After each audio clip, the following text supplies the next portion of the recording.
Hello friends, आज हम 9th class की बुक बिहाइव का chapter 9 the bond of love written by Kenneth Anderson करेंगे।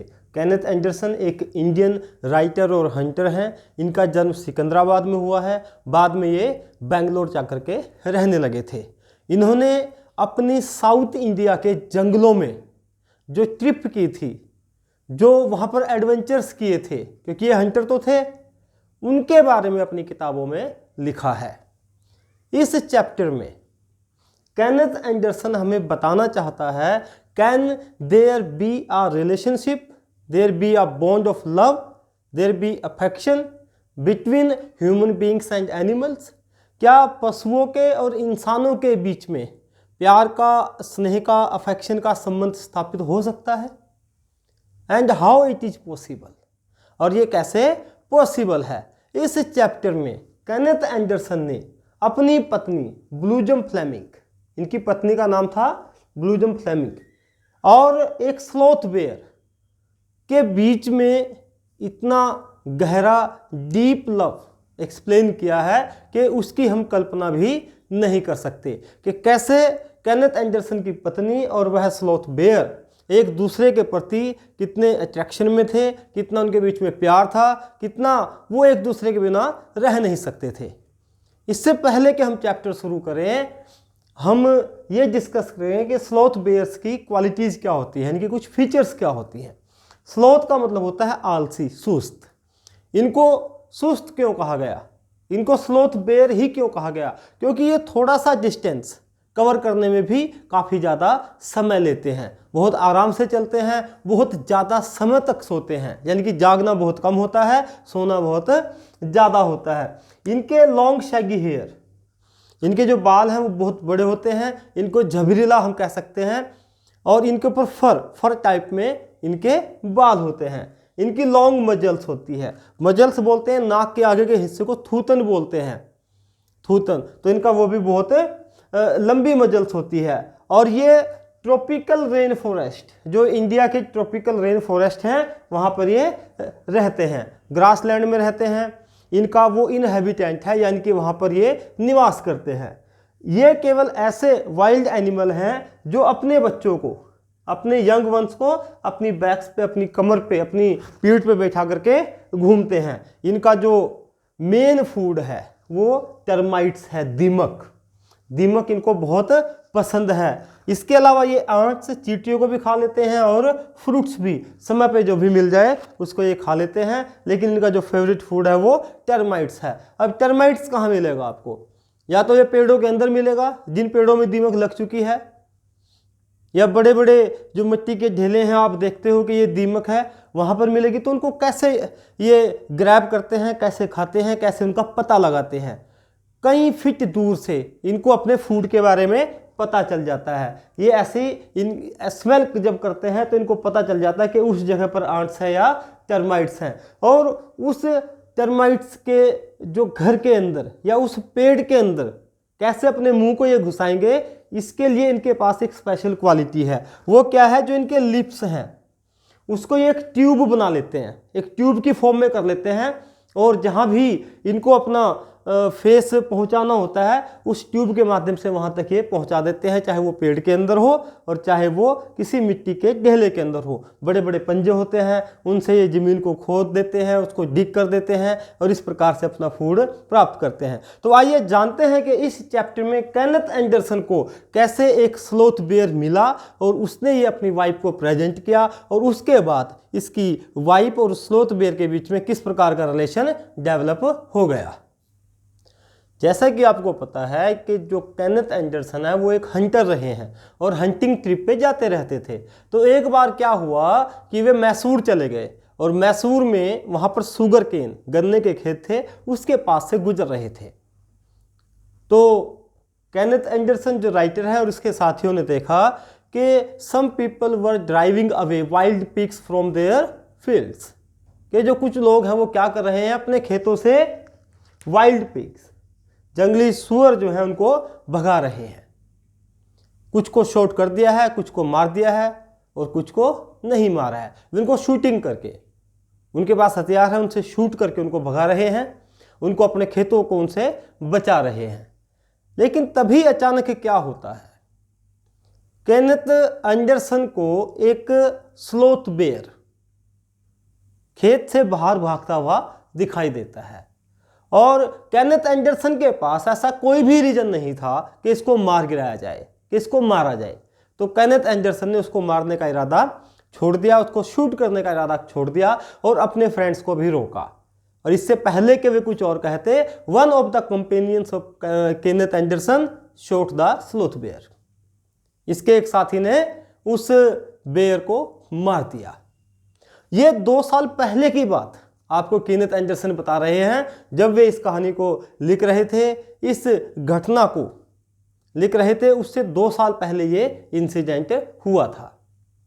अचानक ये क्या देखते हैं कि ब्लैक स्लोथ बेयर है, मर चुका है, लेकिन उसके ऊपर जो उसकी फर है, जो उसके बाल हैं, वो एक तरफ सरक जाते हैं। इनको बड़ी हैरानी होती है कि इसका जो ब्लैक फर है वो कैसे सरक गए एक साइड। फिर बाद में ये देखते हैं कि ये तो इसका बच्चा है, ये तो बेयर कब है, छोटा सा बच्चा है। और उसका बच्चा अपनी मरी हुई माँ की लाश के पास, प्रोस्ट्रेट बॉडी के पास, जो छितरी पड़ी है, जो मर चुकी है उसकी माँ, उसके पास घूम रहा है और चीख रहा है। और उसके बाद राइटर उसको पकड़ने की कोशिश करते हैं, लेकिन वह शुगर केन के खेत में भाग जाता है। इसके केनेथ एंडरसन और इसके साथी उसके पीछे हैं। बाद में उसको ये पकड़ लेता है और वो अपने हुक्ड क्लॉज, जो हुक्ड क्लॉज थे, इसके जो पंजे थे, नाखून थे, उनसे स्केचिंग कर देता है राइटर के ऊपर। और बाद में इसको ये गनी बैग के अंदर पैक करके बेंगलोर लेकर के आते हैं। बेंगलोर मतलब जिसका अब नाम बंगलुरु है, क्योंकि ये रहते बेंगलोर में हैं। मैसूर में गए हुए थे, वहाँ की ट्रिप पे इन्होंने शुगर केन के खेतों में देखा कि लोग वाइल्ड पिग्स को भगा रहे हैं और वहाँ पर इनको एक स्लोथ बेयर मिलता है। उसको ये मार देते हैं, लेकिन उसके बच्चे को लेकर के बेंगलुरु आ जाते हैं। और बेंगलोर आकर के केनेथ एंडरसन अपनी वाइफ ब्लूजम फ्लेमिंग को ये जो स्लोथ बेयर है, जो बेयर कब है, इसको गिफ्ट करता है, प्रेजेंट करता है। और जब इसको प्रेजेंट करता है तो शी वॉज डिलाइटेड, वह खुश हो जाती है और पता चलता है कि ये एक मेल बेयर है और इसलिए इसका एक नामकरण कर देते हैं। नाम रखते हैं ब्रूनो।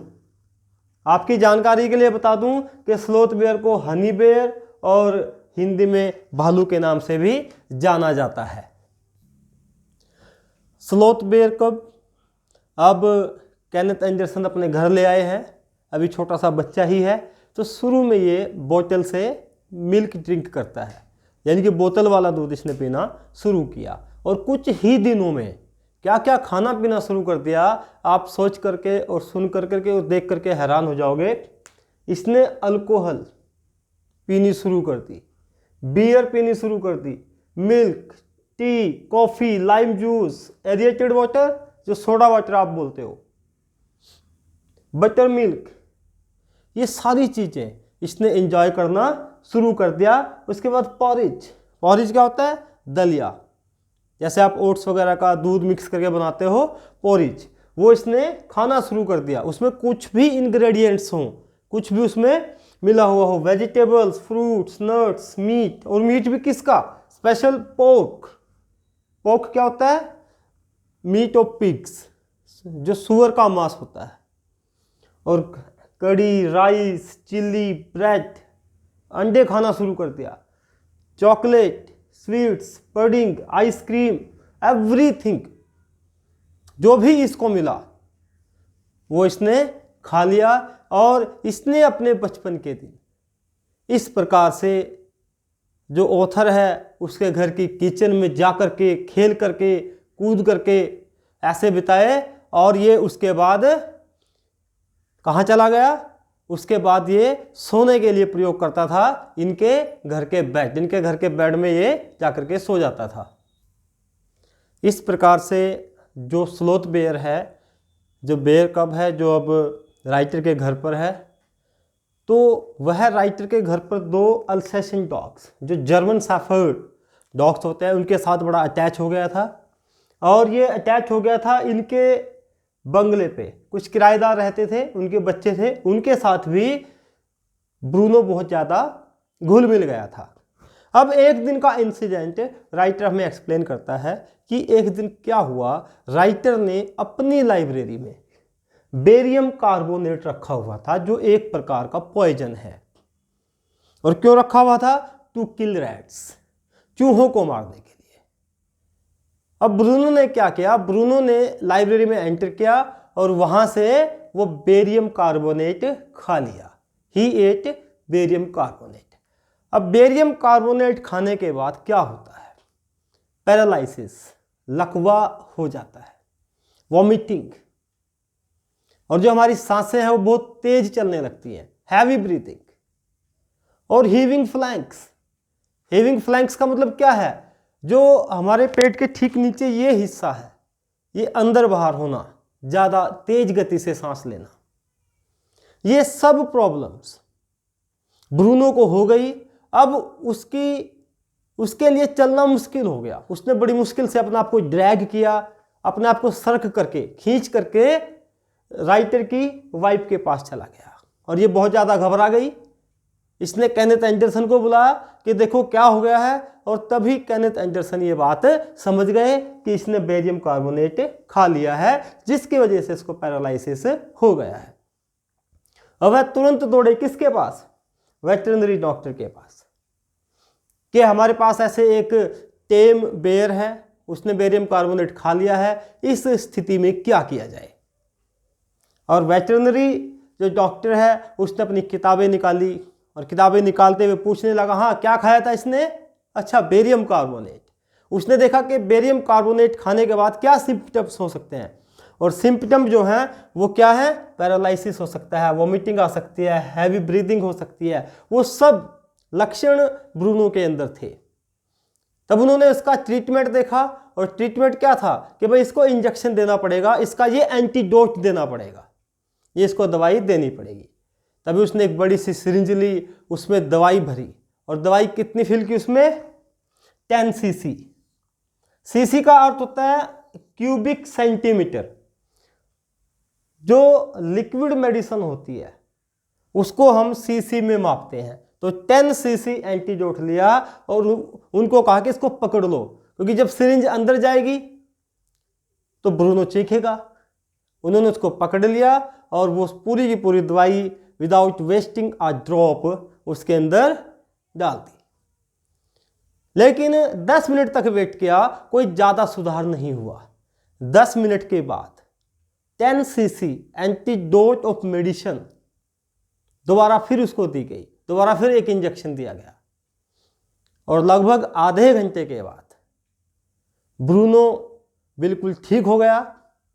और ठीक होने के बाद मानो ऐसा लग रहा था कि ब्रूनो ये कह रहा हो कि बेरियम कार्बोनेट, वो भी एक बेयर कब के लिए, मेरे जैसे इतने हट्टे खट्टे बेयर के लिए क्या कर सकता है बेरियम कार्बोनेट मेरा, ऐसा वो मानो कह रहा हो।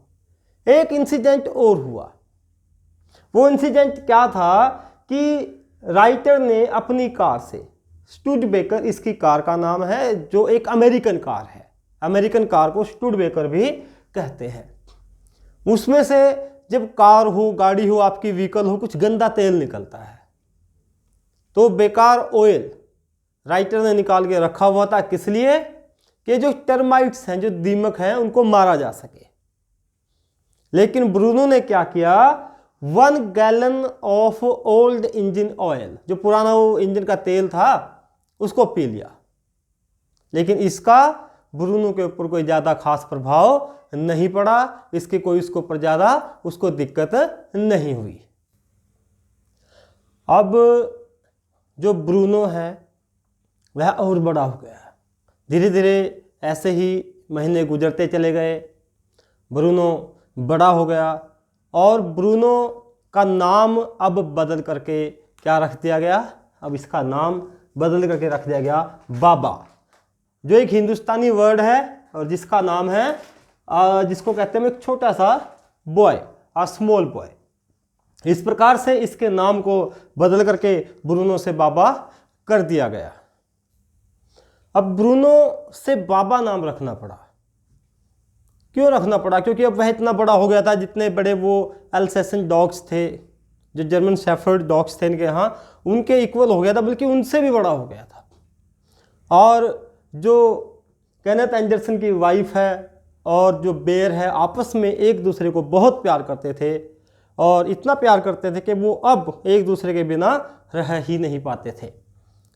बड़ा होने की वजह से, क्योंकि इनके यहाँ पर टेनेंट्स जो किराएदार उनके बच्चे भी रहते थे, अब ब्रूनो को, यानी कि बाबा को, ब्रूनो या बाबा एक ही बात है, ब्रूनो इसका बचपन का नाम है, अब बड़ा हो गया है तो इसका नाम बाबा है। अब इसको चेन से बांध करके रखा जाने लगा कि ताकि ये ऐसा ना हो किसी को नुकसान पहुंचा दे।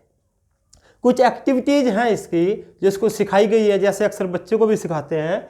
जब इसको बोलते थे बाबा रेसल कि लड़ो, तो जो भी सामने होता था उसके साथ ये लड़ने की एक्टिंग करता था। बाबा बॉक्सिंग करो, तो ये ऐसे करके खड़ा हो जाता था।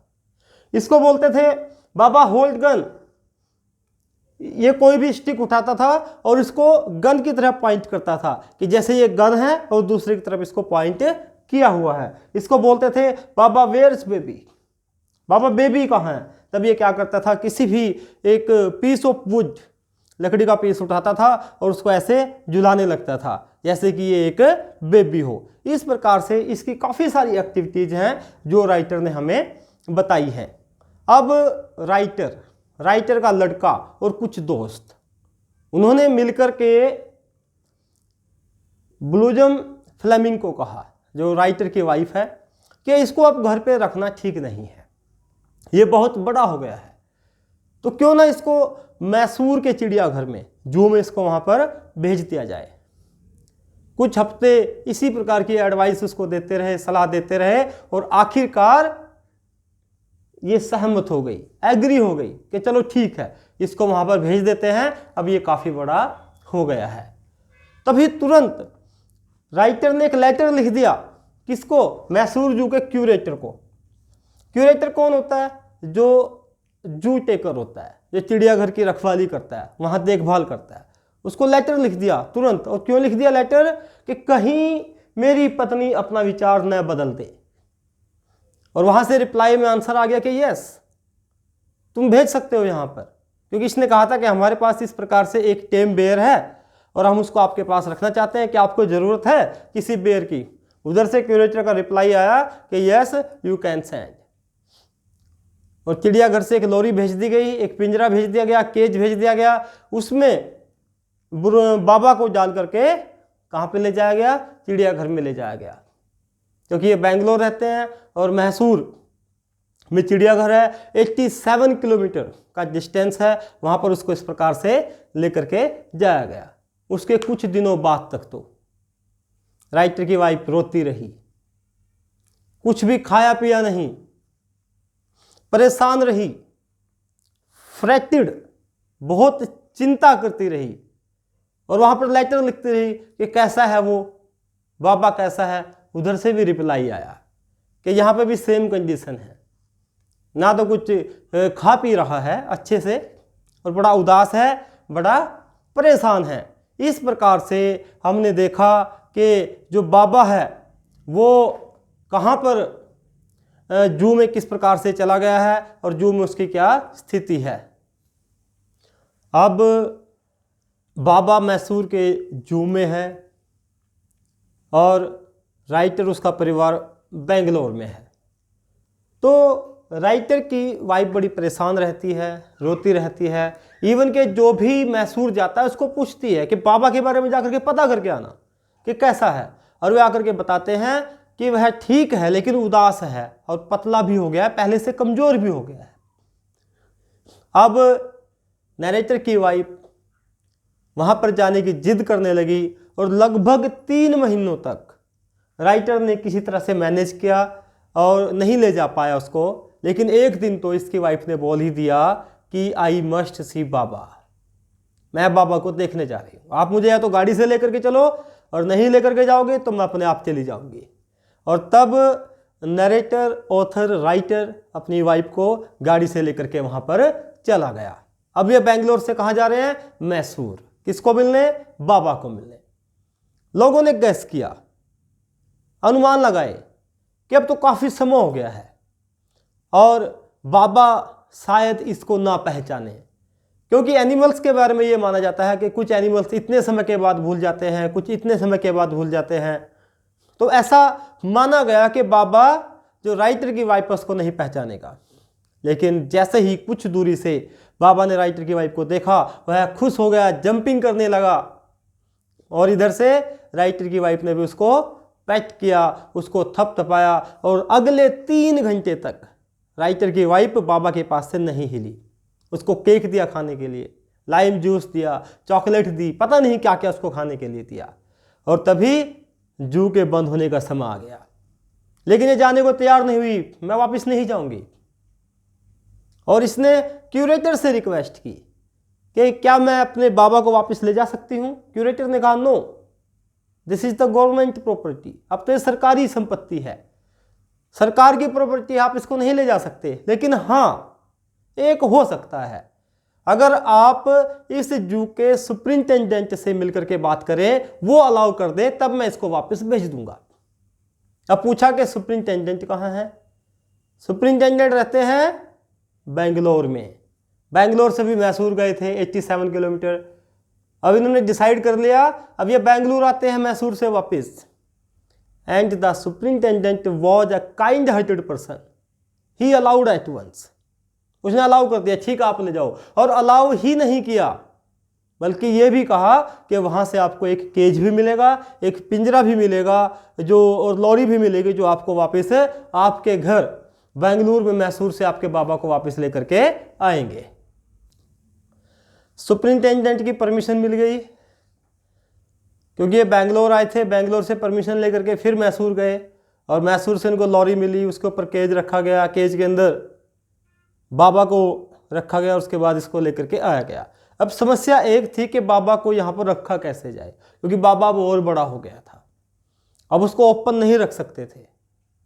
तो उसके लिए एक आइलैंड बनाया गया, घर पे राइटर के एक आइलैंड बनाया गया। उस आइलैंड को 20 फुट उसकी लेंथ और 15 फीट उसकी ब्रेड्थ, यानी कि चौड़ाई 15 फुट और उसकी जो लंबाई थी वो 20 फीट, और इस प्रकार से एक चबूतरा टाइप बना दिया गया कि 20 फुट उसकी लंबाई और 15 फीट चौड़ाई। उसके चारों तरफ एक खाई को खोद दिया गया, जो 6 फीट गहरी खाई थी, और 60 फीट उसकी 7 फीट उसकी चौड़ाई थी, ताकि कोई उधर जा ना सके और वहाँ से जो बाबा है वो बाहर आ ना सके। तो उसके चारों तरफ खाई को खोद दिया गया, और 20 फुट लंबा और 15 फुट चौड़ा एक आइलैंड बना करके जब वो बन करके तैयार हो गया, वहाँ पर एक बड़ा सा वुडन केज रख दिया गया, जो उसका घर बना दिया गया, जो लकड़ी का बना हुआ एक बहुत बड़ा बॉक्स रख दिया गया, जिसमें जो बाबा रह सके। वहाँ पर स्टिक रख दी गई, जो उसके लिए गन का काम करेगी, जिससे वो गन बना करके खेलता था। लकड़ी के पीस रख दिए गए, जिनको वो एक बेबी बना करके खेलता था। ये सारी चीज़ें वहाँ पर रख दी गई, और वहाँ पर उसको छोड़ दिया गया।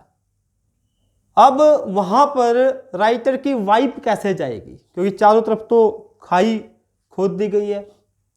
अब राइटर ने क्या किया, एक मैंगो ट्री है, उस पर एक रस्सी बांधी और नीचे एक लूप बना दिया, लूप जिसमें पैर आसानी से रख सके।